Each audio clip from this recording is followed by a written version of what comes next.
The ma'am.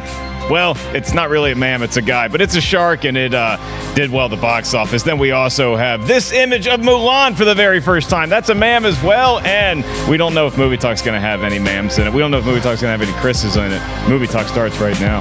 Ma'am? Yeah, ma'am.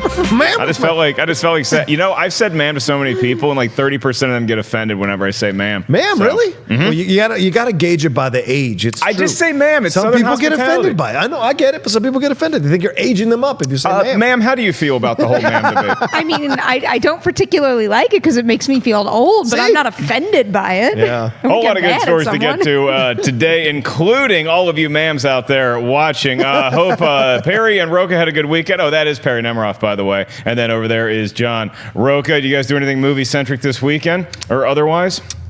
Yes, I went to see the Chinatown at the New House in Hollywood. That was a lot of fun to see that. I've never seen like the rooftop screenings with with headphones on. A lot of fun. And the screen is not like watching it in your backyard. It's actually HD on a building. Really enjoyable way to see the movie. And you hear some extra noises through the movie that you wouldn't normally hear unless you have the headphones on. So really good stuff. Very interesting. Yep. Okay, Perri, can you top that? I saw Slender Man. Judging from that, doesn't seem like it was all that good. No? No, it really wasn't. I really didn't like that movie. All right, well, I'm about to find out how it did at the box office. I apologize. Usually I try to keep track of the box office pretty well on Sunday, but I was keeping track of something else yesterday, and that would be Tiger Woods. God, I've never been more tense in my entire life than watching that man play golf. I'm such a fan. Almost did it at the PGA. I think he's back. I think he can win next year. We'll get to all that maybe when they let me talk golf on Rocha's show. Hey-o. Now we talk about the box office, and that would be The Meg crushing it, doubling expectations with a $46 almost $1 million opening, and that's just domestic. Overseas, it already made its budget back with $146 million in all markets. When you add them all up, the next closest competitor was Tom Cruise in Mission Impossible Fallout, followed by Christopher Robin, and then you had Perri's favorite movie of the year, Slender Man, and then you had BlacKkKlansman topping and rounding out the top 5. Interesting to note, The Meg opened in over 4,000 cinemas here in the United States, as opposed to BlacKkKlansman, which opened in just over 1,500 more. So when you look at a per-screen average, BlacKkKlansman gave The Meg a better run for its money than it would appear, because The Meg did about $10,000 per screen. BlacKkKlansman did $7,000, which would have put it at number 2. But I was shocked at how few theaters BlacKkKlansman was opening in. But The Meg, it's a huge summer movie. I just didn't think it was going to be that massive. Perri, were you surprised by the performance of everybody's 7th favorite shark?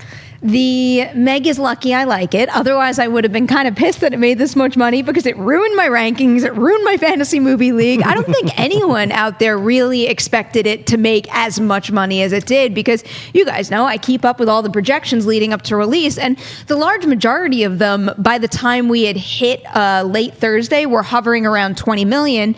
It doubled it and then some. I mean, that's just incredible. I really can't believe how much money the movie made. And, hats off to the marketing team at Warner Brothers. I was reading Deadline's breakdown of the marketing effort behind The Meg. And when you read some of the strategy that they kind of put into effect to make sure this movie got to the widest possible audience without overspending on it, they really did a pretty good job. Because one of the most interesting things that I read in that article was that when it made $4 million in Thursday night screenings, which is a good deal of money, they decided to kind of retarget their efforts to get walk-in people to go see it, which is another reason why I think projections were so low, but then it made so much, because their effort in that respect wound up working out really well, and they did get a lot of walk-ins.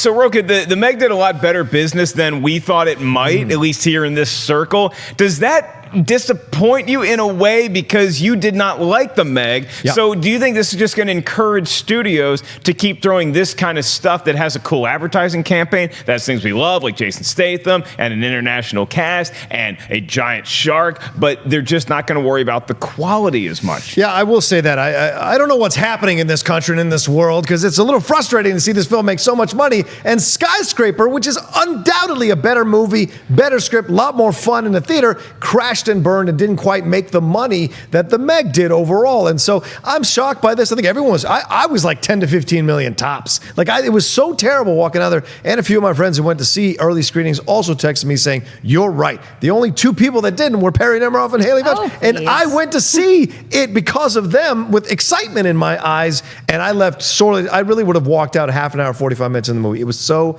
terrible. The jokes were off. But you're asking me, what does this mean? It does worry me a little bit, but I'm not one of these people that's chicken little. Every once in a while, these films come along, make a lot of money. Transformers films, people hate them to pieces. One of them made $1.5 billion. So those are those things that sometimes a film comes along, catches the public's attention for whatever reason. They want to go and have a little fun, turn their brains off, and enjoy this cast. I mean, it's a good cast. It's not a terribly acted film for the most part. So everyone else in it, though, Jason Statham, really nice. Cliff Curtis, really good to get some love. Ruby Rose, who just got cast as Batwoman. There's all this it's a good cast for the most part. And overall, if you want to turn your brain off and have fun with a shark movie, it certainly fits the bill. And it's summer, we're winding down, so why not? So I get why it made the money it made. And Perry's point is really well taken, this idea of adjusting. And you can't overvalue that. If you have an aggressive PR people who are in charge of the situation, can adapt and improvise on the fly, that leads to good box office. And studios shouldn't sleep on that. It's really important, especially with all the money that's involved nowadays with all this stuff. And look, it took money away from Mission Impossible Fallout, that's for sure. It certainly did, yeah. I mean, I'm not going to compare the Meg and then say, well, why can't a great movie like Skyscraper do that? I mean, Just saying, we're not exactly talking about Citizen Kane here. They're both pretty silly, ridiculous premises. So I just think that, Perri, when you look at the Meg, I know you were a fan of the movie, and you're also a big fan of the novel franchise. Yeah. Is this guaranteed that we're going to get more Megs in our lives? I don't know, because it still is a very high production budget, plus whatever it did cost to market the movie. I'm curious to see now how long the movie's legs really are, and if it justifies another one. Also, I mean, we've talked about the quotes recently from Jason Statham and John Turteltaub. They're a little sore, it seemed, about the whole R-rated versus PG-13 thing. Who knows if they're going to want to come back and do another one, if they would demand doing an R rating, and in that case, would Warner Brothers even want to make an R-rated sequel? So, I don't know. I'm still kind of like 50-50 on that, but there's more books. Yeah, I mean, I just do wonder if this is how other, human beings who are cinephiles or consider themselves big film fans, and this is how they might look at any comic book movie, regardless of the quality. If you want to say Avengers or The Dark Knight are great movies, or the Star Wars movies are all-time great movies, that's fine. But if other people look at those movies the same way that I look at the Meg, and you're worried about those movies taking over the box office and watering down cinema because you're just throwing a lot of money at these things. Studios, these are very expensive movies to make. Now, they may recoup it, but it takes a lot of their budget for the year to put these movies out. So if you're going to say, oh, well, look at how well the Meg did, we don't have to worry about having a good script. All we have to do is just throw a lot of stuff against the wall that everybody around the world is going to want to go see. That does concern me a little bit. I think that's personal taste there, though. I mean, we're not talking about, the best movie of the year compared to the Snowman or the Emoji Movie right now. The Meg isn't some sort of like thoughtless cash grab that has absolutely nothing valuable in it whatsoever. I don't know if I'd go that far.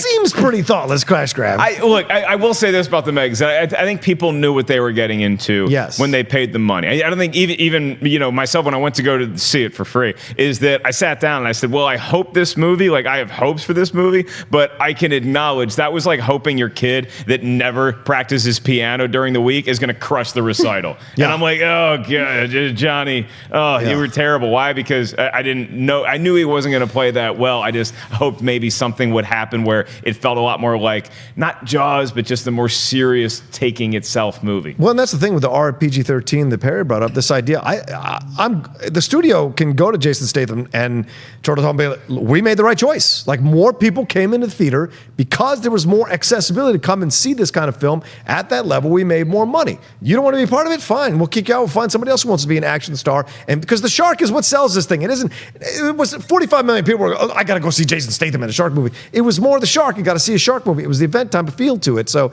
that's why you put an ensemble around your star. It isn't just the star driving this thing. This isn't Die Hard in the water. It's like a bunch of people involved in this. So to me, that's the thing at the end of the day that is the driving force of this. And you can say, oh, it drives cinema down, but quality. But we need these palate cleansers at times that come in and people want to go and enjoy themselves and have a little fun. And I don't want to put too much meaning into it. I hear you. I accept your point and totally feel it with some movies, but with something like this, I'm like, people just like to unwind and have a good time, and so what? It's. I don't know if there'll be a Meg 2, but one of the things that was missing from this, though, Perri, we've talked about this off camera because you've read the books, and some people have one of them, right? Yeah. I have a friend of mine who's read a number of these in the series, and and Wendy read it too, and they talk about how they're missing a lot of the more issues in the books that they explore. There's more complexity to the books that's totally not talked about. So that's why it is a bit of a cash grab, because they totally stayed away from all of that. And there was more to explore here, and who knows if they'll do that in a next installment. Yeah, and I say that full well knowing that the same way I talk people off the ledge when they're complaining about comic book movies. Yeah. Somebody can talk me off the ledge about this. I'm just saying it's a point, especially when you just look at the numbers between the Meg and something like Black Klansman, which got great reviews for the most part this weekend, only coming in at number 5, but again, not nearly as many screens. Is that good news overall for a movie and a production that only cost $15 million to make? It's already gotten back 10, probably going to do similar numbers the next couple weeks because everybody's been talking about this movie who's seen it. That's huge. Yeah. That's huge. It's a great performance for Black Klansman, and even better, the movie has an A- cinema score. So after all this good word of mouth, a really strong opening weekend, now that A- cinema score does usually hint at the movie making a lot more in the coming weeks. And I wouldn't be surprised if it got a few more theaters next weekend too. Yeah, and that might have been part of their strategy in the rollout. It's almost like an independent film rollout, right? We're going to roll a smaller number of theaters, see how people respond to it, because this is racially charged issues. Some theaters may shy away from this because they don't want to have any kind of problems possibly in their theaters, so they hesitate. You never know. And so they roll it out to more theaters. Now it's got a good response. Roll out to more theaters. See what that response is like and make the money. I mean, the fact that it's made its best opening weekend Spike's had in 10 years, that tells you something else. And look, John David Washington's not a household name. He was great. He's good in Ballers, but a lot of people don't know him. He's Denzel Washington's kid, but it's a different situation here. So you're Adam Driver is Harrison Ford's grandkid. Yes, so, that's yeah, we'll or find out. His dad or whatever. That's true. It is. Yeah. Patricide. Spoiler. So anyway, this whole thing with, I'm encouraged by this, that it got as much as it did, and it shows you that there is still a taste for these kinds of films that you're talking about, Mark, within the public, that they will go in numbers that are comparable to the budget of the film to try to push it ahead. And so you make an interesting point about the box office with Black Klansman too, is that you start thinking, and you're like, well, maybe they do have a rollout plan. I'm not saying it's going to be a massive thing, but if they want to get a little more eyeballs on this movie, not this week and not next week, if it can hang around in theaters until September, because that's when people start talking about Oscar buzz. So if it's in the theaters, then you saw movies that came out very early. Like you look at your Logans or your Get Out, especially. Like these are movies that came out early in the year last year, still came back around during award season. I wonder if they'll be positioning Black Klansman for something like that. Yep. Well, those two movies that you name, huge studio-wide releases. The slower rollout strategy. I think Black Klansman. I think it could be deserving. I obviously haven't seen anything that's coming up in the next few months, but it's got a little bit more of an uphill climb with that. Also because I think the movie's fantastic overall, but I didn't hear most people walking out and talking about that one thing, like that thing's got it. You know what I mean? Where normally when something lasts that long's journey to nomination time, normally it's that thing that we've all been talking about from the summer. It's a great point. See, Perri, that's what happens on this show occasionally when you guys watch. Look, I host the show, I'll make a point, and then Perri just clubs me over the head. It's the same way you see the Meg. You see a great white shark swimming around, you're like, wow, is that a 20-footer, a 25-footer? Then here comes the Meg, 75 feet, swallowing me up.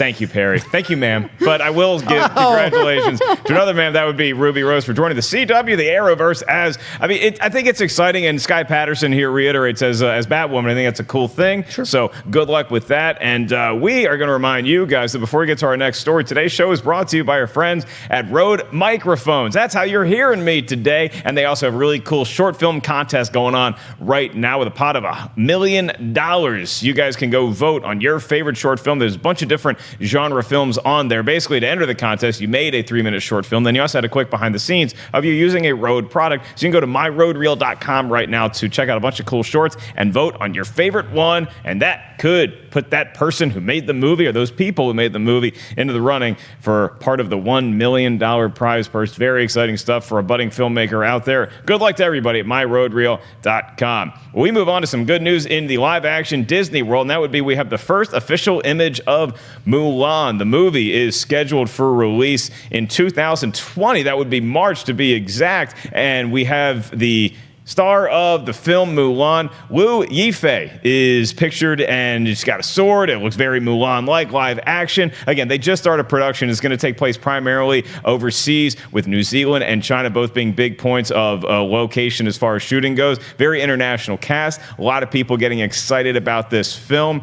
The movie comes out, like I said, March of 2020, and the fact that this image comes out now, again, it's like any first image. It looks cool. You know, congratulations, you didn't mess anything up yet, which is how I feel about any first look at a movie. But it also is interesting to note that they're already filming, meaning they're going to be heavy, if not wrapped with production by the time D23 rolls around next summer. So Mulan could be one of those things, a lot like what The Lion King did or what Jungle Book did, where they have some footage that they can show us and it blows everybody away. Rocha, do you see that happening with Mulan? Yeah, I think so, of course. I mean, this is something that Disney's put a lot of thought behind, and the casting of it there's been a lot of thought behind it, and the production people they got involved in it. So to me, and the fact that they're taking their time with this thing, they ain't trying to rush it out by next year sometime.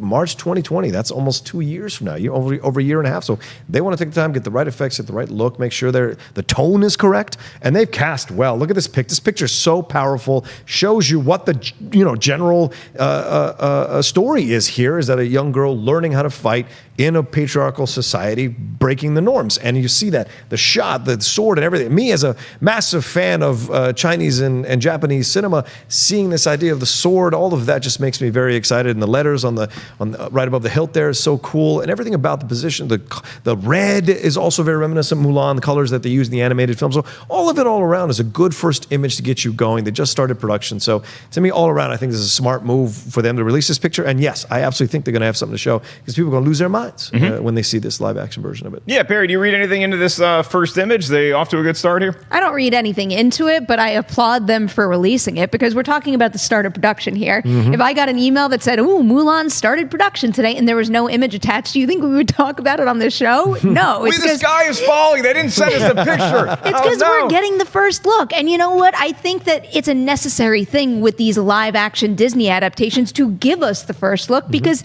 these are movies that are very, very important to a lot of people out there. And it's that first look at that main character live action. I mean, even though it's just one image and anything can happen with the movie from here on out, that one image still means something. So I'm glad that they're doing this. The thing that's still up in the air with Mulan that I'm curious to see what they wind up doing with it is the villain change. That's the only thing right now where I'm like, I don't know about that decision, but I'm curious to see why they decided to do that. Also, you want to take your time with this, because we've seen over the last few years how the appeal to the Chinese market is huge from studios, right? So this is not casting to appeal to the market. This is a film that is a Chinese story. There's a Chinese story. They want to have that vibe to it, so they want to make sure they do right by the Chinese market authentically and by the domestic market here as well. So to me, it just makes a lot of sense. Yeah, it's an exciting project for everybody at Disney. And once again, the movie comes out in March 2020. Is this going to be the biggest live-action Disney movie to date? Do you think it's going to be this? I think this could be a monster worldwide. I think this could do like all-time numbers worldwide. I was thinking The Lion King could do all-time numbers worldwide. So between The Lion King and Mulan, Perri, you're the box office expert. Rocha, you try really hard. I really do try. What do y'all see right now? Who would be your early favorite between those two? A very, very early prediction here that has next to no data to lean on. But I think I Try would. being on the wind like me, Perri. Let's do this. Come on. If I had to place a bet right now, I think I would have to kind of go with my gut, because The Lion King is my favorite. So I'm going to go with The Lion King. Yeah, I think The Lion King just has more appeal with the songs as well, and the way people have really enjoyed it. And the memes. You don't see a lot of Mulan memes. You see a lot of Lion King memes. That tells you it's still in the pop culture zeitgeist in that way. So, and people still go back and refer to it. Plus, it's a story based in Hamlet, so there's a lot of universal appeal to that as well. I think this has every possibility, though, to go toe-to-toe with The Lion King. Absolutely. All right, well, we'll have to wait and see how that plays out. And like Perri noted, we're going to be waiting a while, but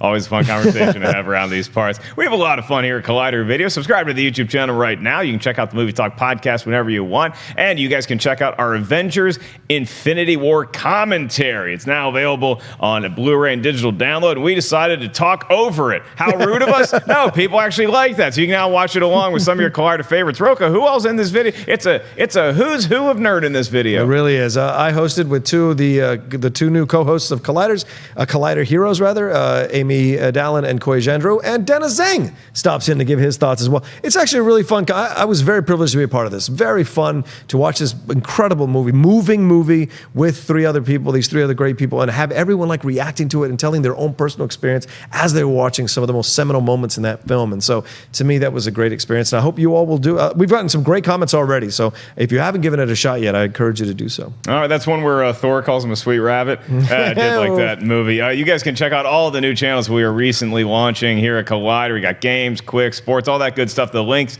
are in this video's description. And Collider Live is going to be debuting very soon on Collider Video's YouTube channel. It's going to be kind of our version of a fun morning show. A lot of zaniness. We'll talk about some movie stuff. We'll talk about a lot of stuff that has nothing to do with movies. 10 a.m. PST. It's going to be dropping real soon. Well, I brought up Thor calling him a sweet rabbit, and Thor is obviously no stranger to outer space, nor is Chris Hemsworth's other character that he briefly played in 2009 Star Trek. That would be the father of Captain Kirk, who's played by Chris Pine. Well, now both Chris's are in danger of not being in Star Trek 4. Remember the original Star Trek 4 where they saved the whales? Can this new Star Trek 4 save the Chris's? According to reports, both Pine and Hemsworth are currently locked in a negotiation battle because they want to be paid what their original contracts had stipulated, but Paramount is trying to say that this movie isn't the huge moneymaker that these Marvel comic books and Star Wars movies are, so they need to reduce the budget, although most of the rest of the cast and the returning cast are being paid what they were previously.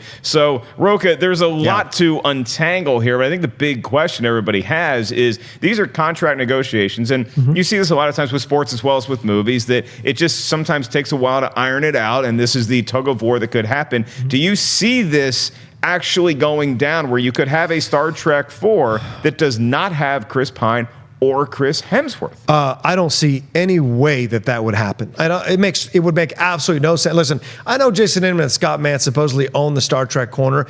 I love Star Trek to pieces. Inman and I just did a commentary for his show on Friday night. I took a Friday night and sat down and watched Star Trek 4 again with Jason Inman, do a commentary on it because I love Star Trek so much. So to me, the idea of having a movie without Kirk makes no sense. I love Spock. I love Zachary Quinto. Zoe Saldana is fantastic as Uhura. The cast, John Cho, the cast all around, Carl Urban, great cast. You need Kirk. You cannot have Star Trek without Kirk. If this was a TV series, yes, you can do one episode with Kirk is incapacitated. But the idea of time travel with the Kirks, dad and son, if you know the original series, the fact that he didn't know his father, he lost his father so young, really changed his life. So you have the fact you're bringing the father back, having them interact with each other. This is incredible stuff with just a treasure trove of stuff for Star Trek fans to explore emotionally with a character that we've known for decades. Now, this makes a lot of sense to me from Paramount's side, though, because Beyond didn't do so well financially. And if you look at the history of Star Trek, they've lowered the budget on every subsequent installment. If you look at the original series of films, the Star Trek Motion Picture was the one that they spent the most money on. Con, they made for $11 million, $11 to $13 million. Not a lot. That was 1980. Less 4, but those are less, but I'm just saying, there's less that they use here. So what can they do? When they drop in the budget, they drop in the budget because they think the fans will come anyway, so they want to save money. Do you save money on the actors, or do you save money on the production side? I don't know. Yeah, it's a different world. I'm pretty sure The Empire Strikes Back costs less than The Last Jedi to make. But you know what I'm saying? Like comparable in that way. I understand your point, but I also think that it's fair to the actor to say, hey, this was our existing deal, and the fact that put Star Trek Beyond out and didn't promote it properly has nothing to do with us. Right. I would also counter with the fact that I don't think that the success of Star Trek 2009 or even Into Darkness was all because of Chris Pine either. So I think that this movie would certainly benefit from having Hemsworth and Pine, and I should make an amendment to my earlier comment that right now the deals for the rest of the cast members have not officially been made, and I don't know if they're taking a pay cut. That actually wasn't in the reports. That's my bad. Is that you have Zoe Saldana and Zachary Quinto, Carl Urban, like you said, Rocha, a lot of returnings, but they are expected to make those deals, whereas Pine and Hemsworth are not. Look, Perri, I can see this both ways. I can see this from both perspectives because Chris Pine and Chris Hemsworth, they're very famous actors. They have not crushed at the box office in projects that are outside of their huge franchises, which currently for Pine is Star Trek, and currently for Hemsworth is obviously the MCU. I don't think think either one of those rests on their shoulders, but Pine is certainly the more recognizable face of Star Trek right now than Chris Hemsworth is. We heard that, they might want to bring him back, and that's really exciting, but he was in the first Star Trek for 5 minutes. Literally. If you don't get that subplot, or if you have to recast the father character, if you want to keep that in there, you can do that. So I think that Chris Pine would be the bigger loss for Star Trek 4. Is that how you see it? How to choose between the two Chris's. I loved the idea of this story when we first heard about it, and I think that's kind of what you're getting at. Yeah. And that's the only reason why I would be sore about this whole situation, because I wanted to see that story. But to say that you need them both, I mean, you need them both, either of them, in order for this franchise to continue.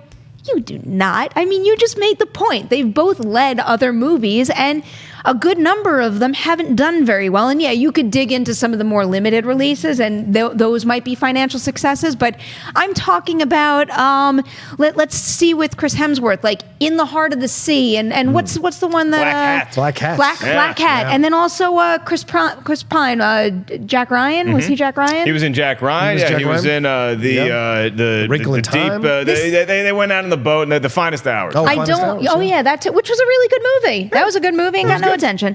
But the point is, I don't want to compare Star Trek to the Meg, because I think a lot of people would probably be offended. But it's almost like a similar situation though, where Jason Statham, as big as he is right now, he's not the reason that movie made $44.5 million. And the same is true for Star Trek. You are always better off having an ensemble filled with talented people. But I imagine a lot out there are going to see Star Trek no matter who is in it. And, to box them into this specific story also doesn't really feel fair or realistic to me, because look at all the different TV series, look at all the different movies, all the different characters in the Star Trek universe. The possibilities seem so endless to me. So while I am a little bummed that this might not happen, probably won't happen, I still don't think that kind of closes the door to all the potential out there for another movie. Yeah, but I mean, is it going to be a irreparable damage to Star Trek, Rocha, if you think they don't get either Chris back and they have to recast somebody as Kirk? Let's say that's in the scenario, because you could argue that you could cast one of the other Chris's. You could cast Chris Evans or Chris Pratt. You could cast somebody else as Captain James T. Kirk. And is it ideal? No. But can it happen and can it work? You're all insane. Okay? Let's get some right here. Captain Kirk is as important as Batman, as Superman when you're casting. To the fandom, it is as important. And that it was very difficult to get someone who can kind of approximate a young William Shatner, and Chris Pine did it without necessarily doing an imitation of William Shatner, but it's there. The Kirk essence is there, and he did such a great job with it. And so to find another actor to go through that rigmarole again, I think it's dangerous, especially when you've already set up this crew that connects with Chris Pine so well. Him and Quinto have fantastic chemistry. Whatever your feelings are about Into Darkness and Beyond, they're great in the 2009 reboot. They're fantastic. Uhura is great. Like Zoe Saldana is fantastic. Carl Urban plays off of Chris Pine so well. I'm not saying these actors couldn't do that with another actor. I'm just saying, why put them through this and then have them have to readjust to a new Kirk, and then you recast the dad? You need Chris Pine. You may not need Chris Hemsworth. I'm happy if they do another installment without Chris Hemsworth. I can live with that. I would like to see it explored, but I can live with it.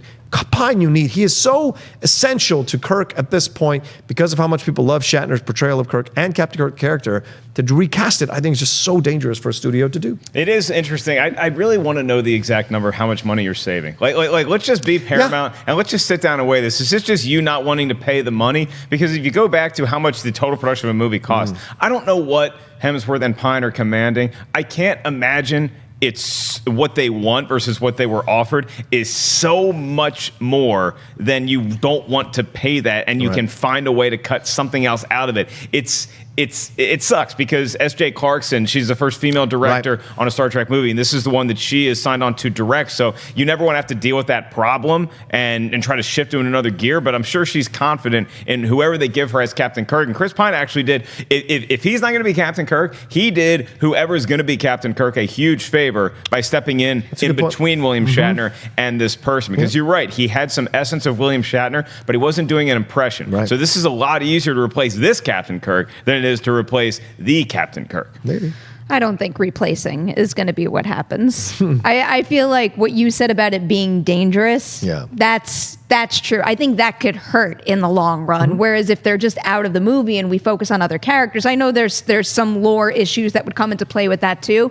That still feels like the safer path, but this is going to come out all wrong. But so there's something about this that just upsets me. I know these guys work really hard. They have a certain amount that they make per movie. They sign a contract and all that. But maybe it's just because I had just come back from Star Trek Las Vegas, and you just walk that floor and you see what this franchise means to so many people. And here they are. And like, they're not going to be making pennies on this movie. We're talking about millions of dollars still here. I mean, come on, you commit to a franchise like Star Trek, you're committing to more than just like a film to film, like build my bank account basis. There's so much more to it. So the thought that if everybody else winds up signing that deal and maybe takes a pay cut, if they can't do that too, that wouldn't sit right with me. I think you can throw that argument back at the studio's face. Be like, look, you know how important this fandom is, so you step up to the plate, take a little bit of a hit, hit these guys numbers, because Chris Hemsworth and Pine might put butts in seats. They're good-looking dudes. People can identify with the MCU with Hemsworth and Pine with what he's done already, and pay them the money, take the hit, and make a better movie. It's the opposite. If anything, in this situation, not knowing every detail about what's going on, I would pat the studio on the back for trying to continue their franchise, even though the previous movies didn't perform as strongly. That's what they're doing. They're figuring out ways in order to make another movie. Right, but if you're going to go along with these guys, if you're going to put these guys as, well, you got to understand that that's part of the marketplace. These guys are going to go do other films and demand this. But the salary for 2016, Hemsworth already agreed to a salary in 2016 when this project was when he was approached about this project. So he already has numbers. They knew the numbers walking into the situation in 2018. So for them to all of a sudden start jerking him around with the money, that's a whole nother ballgame. I just still highly doubt that this is a situation where they're like, where do we cut money? Let's only cut from the actors. I just would think that Paramount, as a studio that really does need to have more viable franchises right now, they placed a production budget on this, and they're going with S.J. Clarkson and all the other people above the line. They're going to disseminate that money appropriately. And if they feel that in order to make a fourth Star Trek movie, they need to make certain cuts, I would just think that everyone involved would respect that. I think at the end of the day, look, if I was Chris Pine or Chris Hemsworth, or if I was advising them, I'd tell them the same thing I'd tell anybody. You're not getting any younger. You're still in the prime, but you're not, because you're tied to the MCU for we don't know how long. With Chris Pine, you've taken shots at other franchises, like Wrinkle in Time. Maybe that could have had a sequel. You're going to have more of those opportunities, but none of those opportunities you get blessed with are going to be a slam dunk. And even if you don't want to consider Star Trek, maybe it's not a slam dunk as far as box office goes. It's a layup. You can rely on every so many years to be in at least a few more of these things. But I still think that Paramount has the bigger loss in front of them, because if you can't get both of these Chris's in the movie, that's going to be a big problem. You can get Chris Pine back, great. It's just another Star Trek movie, and you're going to have to figure out how to recoup what you lost from Beyond and how to sell that movie better than you sold Beyond. But if you get both of them in there and you give us this father-son storyline and you get whatever enhanced star power Chris Hemsworth may or may not be able to bring to the table, I think it's the combination of the two of them that is going to give you the biggest bang for your buck at the box office. So I think it isn't incumbent upon Paramount to be like, okay, hey, we tried to play hardball, we didn't, so okay, here's your money, we're going to pay you, come on board. Didn't Paramount just make Mission Impossible? They got money. Cut it out. They make your pay Transformers movies. They make my Transformers. They got enough money. Bumblebee's going to make that. Whatever you're paying Chris Pine, Chris Hemsworth, you're going to make it up at the Bumblebee. Wouldn't it be funny if they made Chris Pine and Chris Hemsworth like shill for all their movies? Like they have to appear on late night talk shows, talk about Bumblebee and talk about the new Mission Impossible. There's all these things. Just use the most out of your stars you possibly can. Well, our next story is from our own Jeff Snyder. He broke this story earlier today, and that would be that the rising horror and genre filmmaker Oz Perkins is stepped on to direct a new movie called Gretel and Hansel. Yes, I ordered that right. It's called Gretel and Hansel. This is going to be for the, hey, Orion Pictures, they're back, and Automatic Entertainment. Rob Hayes wrote the script, and sources are describing this script as a faithful version of the Brothers Grimm fairy tale. You probably know the beats of this story. A pair of siblings, they go into the woods, and they leave some breadcrumbs for a while, but wouldn't you know it, they get kidnapped by a witch who's hungry to eat them. God, don't you hate when that happens. Anyway, Brian Kavanaugh Jones and Fred Red Burger are producing, and it's supposed to start this fall in Europe. Now, this is very interesting because this guy, Oz Perkins, he did a movie for A24, The Black Coat's Daughter, starring Emma Roberts, and that movie's getting a lot of buzz around it, and people seem to appreciate that movie. He's one of these guys that could put a very serious horror take on Gretel and Hansel. So my question doesn't lie with, is he going to make a good movie? My question lies with, does the name Gretel and Hansel or Hansel and Gretel have the clout that it used to? And the reason why I bring that up is because Hansel and Gretel Witch Hunters, as much as Perri might have that poster on her wall at home, does not mean that it did that well. And I wonder if the name Hansel and Gretel can come back into the forefront in a serious horror way that audiences would treat it as such. Perri, how do you feel about this? I don't have a poster for the record, but I do thoroughly enjoy that movie. I am quite intrigued by the name switch. I'm wondering if we're going to see, some sort of meaning behind that rather than just, doing it to do something different. It's also just letting audiences know, hey, this has nothing to do with Perri's other favorite movie. I'm glad they made that distinction. Otherwise, I would have been nervous. But one of the things that I am a little uneasy about is I know he's done other things, but Oz Perkins, so I think I'm in the minority on this, but I did not really like The Black Coat's Daughter, but I think there might have been some changes made because I saw that movie when it was showing at TIFF under the title February. So sometimes what happens is, you'll get reviews out of a festival and then changes will be made before it's actually released. So maybe they recut it significantly, but I remember being bored to tears by that movie, and I was not a happy camper when I walked out. But, the idea of digging back into the Hansel and Gretel story, I think still does have viability today, especially when you bring up Hansel and Gretel Witch Hunters, because I believe that's the last interpretation we've got. And if you go back to the source material, you've got a dark tone to it. I think there's something there. Rocha, how do you see this movie playing out? You like that serious hard tone that all signs indicate it's going towards? I guess. You sound thrilled about it. Yeah, listen, I'm negotiating this in my head all day when Perri produces the show. She suggests the topics and this should come up, and I've been going through, I don't want to say anything wrong.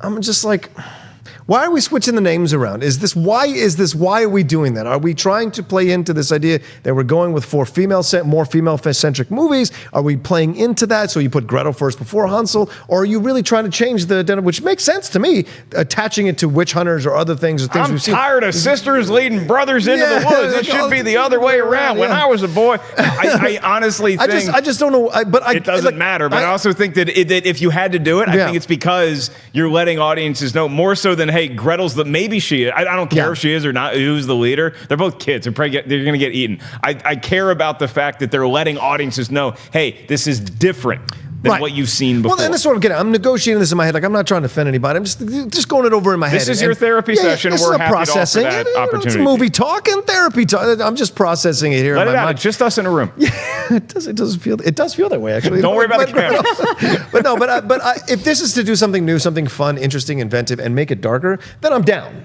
Because the original Grimm versions of the fairy tales, they don't end all nice. They end very, actually, terribly for a lot of the stories if you read them. So if it's based off that, then I'm down, and let's see what it can do, and it might be very interesting. So my mind's open to it. I want to see a trailer that excites me and does something good with this character. Opposed to Perri, I did not like Witch Hunters, and I like Jeremy Renner and Gemma Arterton, who were in the movie, and I was hoping for more, and I got Last Witch Hunter instead of a better film than what I was hoping for. So we'll see what it does, but it excites me the people involved in it, at least. That's for sure. Yeah, I get Hansel and Gretel confused with Little Red Riding Hood. She went into the woods solo. Yes. And it's like, I'm going to grandma's house. Right. Hansel and Gretel went into they knew a witch lived there. Yeah. Right? They went. And they still went because their house was made of candy, I believe? Gingerbread, I think. Yeah. They deserve to get eaten. As far as I'm concerned. Oh, I see. They're breaking and entering. Oh, I see. They're literally going into the woods. Their mom told them not to. Who's Grandpa now?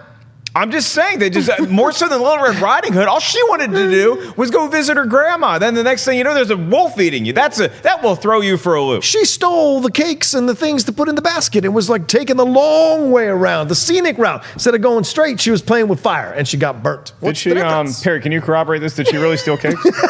Did she? I don't know. I don't remember all the details. Have you seen Into the Woods? It's all there, Into the Woods. It's all there. Is Into the Woods an exact adaptation of that fairy tale? Look, I trust Stephen Sondheim, and I don't want to talk about it anymore. You know, Sondheim. I love me some callbacks. Other than Wonder Woman and the Star Trek movies, what is Chris Pine's highest-grossing film? You guessed it. Into the Woods. There it is. Damn, that was fun. We're not done with horror movies just yet. No. The director of It Follows, David Robert Mitchell. I hope that's his name and not Robert David Mitchell. That would be weird. David Robert Mitchell it is. He is signed on to, not direct, but he's going to be producing a new horror movie, and I believe it's called The Sound. The director is going to be the original director of The Sound. It was a short, and now it's going to be a big feature film, and it's scary, and it's called The Sound. What's it about? Well, there's this weird sound that once you hear it, really bad things start to happen to you. Perry, I wanted to bring this up today because I know you're a big horror fan. You do that podcast we'll talk about in 1 second, but David Robert Mitchell, he's got an eye for kind of creepy stories told in a unique way. I think he probably caught Julian Terry's short film, and I feel like this is the same thing as what we got with David F. Sandberg when he made Lights Out, and that was a short. And so I think this is inspiring. Everybody did that My Road Reel contest. It's like you can make a horror movie, you can make anything, and it could become a feature film one day. Julian Terry's dream is coming true. This is so exciting. I don't care how much we cover this until it's released. I am so excited for Julian Terry. There's something creepy happened back Oh, there. my Was that God. The Sound? Was that the set? Good catch, both of you. What the? Jesus Christ. What Bad is things that? are about to happen. Hey, I think we're having a knock drill back there, guys. might want to look into that. That actually scared It's the crap Schmoedown out of ghost. me. It's a Schmoedown ghost. All the things are falling off Do the you guys wheel. remember on April What is Fools when that? they did Ghost Talk? I do. That was Ghost a Talk great was video. one of my favorite. Oh, okay. Okay. Be careful. It might be a grandma. Might be a wolf dressed as an old What lady. happens if Rocha never comes back? Rocha, if it's an old lady, please call her ma'am. I think it's actually just the Schmoedown stuff that's all We over. got mail. So, Oh. yeah, we got the mail. There it is. There it is on Movie Is Talk. that where our mail comes? Yeah, right. I through didn't the even slot. know there was a mail slot in that door. I had no idea All we right. had an actual address. I just thought we were some creepy that warehouse. was the greatest thing ever. Was that not the best timing? It's perfect timing. Oh. That's the sound. The mail coming through the slot. You know what? The whole movie, it was the mail coming through the slot. Who knew? Yeah, all right. Well, look, we were excited to talk about horror movie. Now I'm just excited that I get 20% off at Bed Bath & Beyond. This coupon will expire sometime before midnight. Rocha, Perry's Yeah. excited for this. Are Yeah. you excited for this movie as well? You know, it's interesting. You know, you hear these.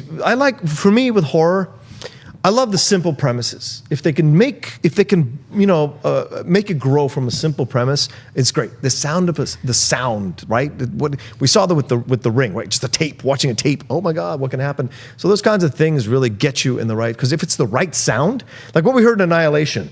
It's unsettling, right? Inception, all those. So sound is so important. They give you an Oscar for that stuff. So to me, when you get the right sound, if you get the right terrifying sound, people will be terrified the whole movie. And every time they hear that sound, they'll go insane, right? With music cues, we've seen horror movie music cues are so important, right? The Jaws song, the Jason, all that sort of stuff. It's like it gets you in that frame of mind. So to me, this excites me, and the people involved in it excites me as Do you well. want to do any more impressions? Is there another sound I can do? I don't know. Does the Babadook make a sound?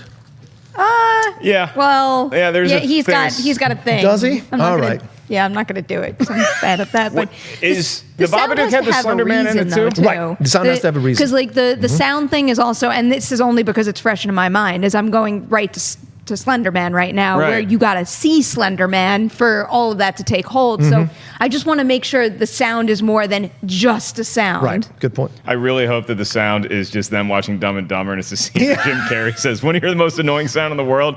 I did that to Christian when we did our Dumb and Dumber 2 review, and it's still one of my favorite Schmoedown moments of all time. I might tweet it out later on tonight. Speaking of Twitter, we're going to save some time for your live Twitter questions at the end of this show. So go ahead and start tweeting us right now. At Collider Video is our address, and you can use the hashtag Collider Movie Talk. As Rocha puts the mail away, I'm not sure if he is doing a podcast on Collider, but I am sure that Perri Nemiroff has a damn good one. They're probably going to be talking about a whole lot of the sound and some other horror movies coming out, maybe even Gretel and Hansel. Perri, it's called The Witching Hour. Here's the logo. Oh, yeah. What can we expect this week?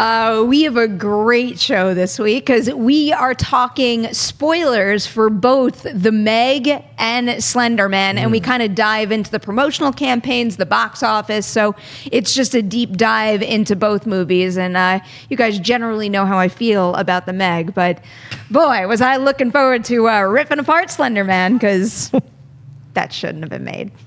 All right, too bad. I was thinking about going over to the theater and checking out Slender Man. You're saying, you know what I'll do? I'll go watch the documentary on HBO. I've Yeah. actually There like you go. 20 minutes of it, but I was really intrigued. I just wanted to go start to finish. You know, sometimes you catch a documentary and you're like, okay, I'm just gonna watch the rest of this. I saw John Mellencamp doc. Saw the last hour of it. I feel like I got to see all of it. I think you got enough. The Slender Man one. I want to start beginning to end and really take my time with that one. We also have a new Schmoedown dropping tomorrow, and obviously this show every day 4 p.m. PST, Monday through Thursday. All right, I promised you kids Twitter, and damn it, Daddy's going to give you some Twitter. Bryce Wong kicks off, and he has a very apropos question given recent events, and that is, what's the best movie that centers around mail? Mail? Yeah. So you can take this any way you want, but here's the rule. Once you say a movie, your teammate, your panelist is not allowed to take that movie. Yeah, fair. So you have to take the best can only movie that think centers of around one mail. right now. I'm going to drop one. Okay. And then you guys tell me where to go. Look, I love Castaway. I'm going to drop two because I'm the host. I'm going to drop Castaway because it obviously involves FedEx. Whole reason that Chuck's out there in the Oh, first that's a good place one. is because he's delivering FedEx. And then, hey, I love me some Tom Hanks. How about You've Got Mail? Arguably one of the best rom-coms in recent memory. Sure. That's the only one that kept coming to mind is You've Got Mail, but I think I could stretch the rules a little and include Zodiac because they send stuff in the mail. Oh. So just, yeah, okay. The judge has awarded you full points. Yes. Well done. So no Zodiac. Damn, that's a no good You've one, Got Barry. Mail, and no Castaway for Rocha. What's he gonna do? There's a great 80s film about the love letter, I think is what it's called, where a love letter gets sent, and all these couples in this town think it's a letter because it's anonymous. Think someone that they've have feelings for has finally sent them the letter, and so it motivates them to try to find that person. But every single time, it's the wrong person. What's this movie called? I think it's called The Love Letter. And If you are Night Fallsing me right now, I'm going to be very no, I'm upset. not. I can't remember who's in it. I think Catherine Mary Stewart is in the film as well. The girl from Weekend at Bernie's, the actress from Weekend at Bernie's, who's still working now. Okay. I have a The Love Letter from 1999. No. It's a drama romance story centering on the discovery of a mysterious love letter in the sleepy New England town That's it. of Wablawi. Wow. The letter is unsigned and no one knows who it is meant for, and as it passes from hand to hand, it provokes great curiosity, making the population look at each other in a new light. Is Ted Danson in this movie? I'm not going to do that. Okay, fine. But Deeper research, but- the love letter. That's it. So apparently, I'm so old that this was 20 years ago and it felt like the 80s. So I don't know what to tell you. That was a film. I said it's a really sweet film. Okay, so you do not want to go with the lake house. You are not taking the lake. Okay. I All would. right. No, I changed my vote. The Lake House, absolutely. I The love judges that heard Love Letter. movie. I love that movie, man. I love that movie. Sandra about Bullock, that. Keanu Reeves. Damn it. Yeah, we already heard the love letters. Damn That's it. the movie you're getting from the 80s/1999. All right, we'll do another Twitter question, There's no and then I'm justice. going to give you guys my top 10 babysitters of all time. Embrace Your Geekness says, I think that Mark Ellis has become a fantastic host. And you guys don't want to hear that. Thank you, though. Oh, my God. And Justin Gilmore says, what is your favorite voiceover performance in a film? And again, you only get one. I'm going to let Rocha kick off this time. You only get one, and nobody else can take it. Can I get two? I feel like I should be two. I feel like you have not earned two at all this episode. That's messed up, man. Okay, here's what I'll say. You did get the mail, so you can have two. Okay, everyone says James Earl Jones, Darth Vader. Obviously, it's a voiceover performance, not a physical performance. I get that. But I would like to throw Scarlett Johansson in her. Okay. That is one of the most incredible performances. As a voiceover guy, Okay. that is something that she should have been nominated for that. She was so good her voice was so good in conveying the emotion, the relationship as it progressed, and then what happens at the end. She's incredible in that role. Okay. Happy you took would've those been two? mine. Happy you took those two? I'm very happy. Mine is still on the board. Perry? That would have been mine. Oh. Her. It definitely would have. Really? But I mean, voiceover can kind of bleed over into animation, can it? Sure. And Of course. I was rooting for Amy Poehler to kind of break rules and score a Best Actress nomination for Joy in Inside Out. Oh, She was just so yeah. perfectly cast in that role where, you know, the character of Joy should have been abrasive and annoying to a point, but that whole journey that character goes on through the movie where she still maintains her joy but understands the value of the other emotions and in particular sadness, how she captures that in voice work alone has always astounded me. Good. Mine's still on the board, and I am drafting Mr. Robin Williams with Aladdin as the genie.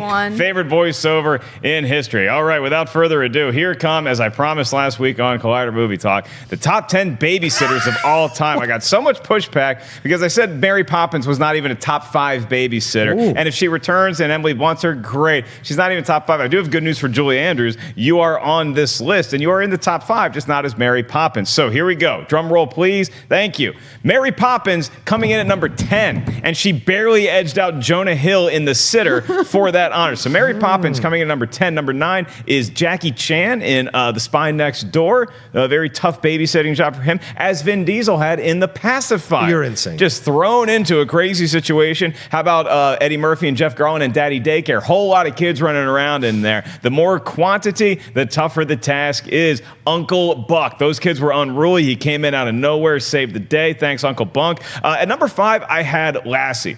Because Lassie was a babysitter. Timmy got lost in the well how many times? I'm sure they made a movie about it at some point. So Lassie is the reason why Timmy grew up to be an adult. Probably not a productive one, but thank you, Lassie, for all of your babysitting contributions. Number 4 is Jamie Lee Curtis from Halloween. She's, next door, she's babysitting the kids across the street, and I believe they survived the movie. So good job, Jamie Lee Curtis. Number 3 is Julie Andrews at Maria. She's Maria in The Sound of Music, and she's got to take care of all those singing Von Trapp kids. And babysitting kids is tough enough. When there's like 18 of them, they're all singing and dancing. It's a whole lot of nonsense. Well handled on your part for The Sound of Music. Number 2, Christina Applegate from Don't Tell Mom the Babysitter's Dead. Get this, they had a babysitter, Mrs. Sturak. She croaks, and then all of a sudden it's on this poor teenager to try to just rescue the entire summer for the kids, and she managed to do it. Dishes are done, man. Thanks to Christina Applegate. And number 1, as I mentioned last week, let's all say it together, Elizabeth Shue, Chris Parker from Adventures in Babysitting. She said no to Bradley Whitford and yes to True Love and those adorable kids. Who's got a problem with my list? No problem at all. As a host of the Top 10 show, I have to say that's a very good list, although I would say Uncle Buck is maybe 2 or 3 in my opinion. But Elizabeth Shue can't be beat. And those first 5 minutes of that movie is one of the sweetest 5 minutes ever to see a young girl dancing around in love, thinking she's going to, take the next step with her guy. And unfortunately, they don't. I'm really glad you included Laurie Strode. Otherwise, I would have been really mad. But instead, I'm only a little mad that you didn't include Mrs. Doubtfire. Oh! Yeah. All right, I'll bump out the dog. I'll bump out Lassie, and I'll put in Mrs. Doubtfire. Yeah, Aladdin, put that down in there. Mick C is saying Nanny McPhee. Not would have been would have been a good one. Kindergarten Cop is one, I believe. Is kind of technically a babysitter. Bryce 23 says Ray taking care of BB-8. That would have been another one. So, yeah. And Vincent D'Onofrio was Thor. That's right. He was Thor in Adventures in Babysitting. All right. Well, that's going to do it for us here today. I want to thank Perri Nemiroff and John Rocha for joining us. Movie Talk tomorrow, 4 p.m. PST. I'm going to be at UCB Tournament of Nerds this Saturday night, judging their 10th anniversary show. And as we say goodnight here, I would like Rocha to go out to the floor and demonstrate his bowling form. Rocha, show us what a strike looks like as we put this show to bed. Let me show you. It is, Let me show you, kids. All With right. bumpers or without? Here we go. Is this what a strike looks like? You be the judge. All right. Hey, everybody. Mark Ellis here. Thanks for watching this episode of Collider Movie Talk. You want to watch more? Then click up here, or you can click right here for more great content from Collider. And if you haven't subscribed to Collider Video, do so right now and share this vid with your friends. Thanks for watching.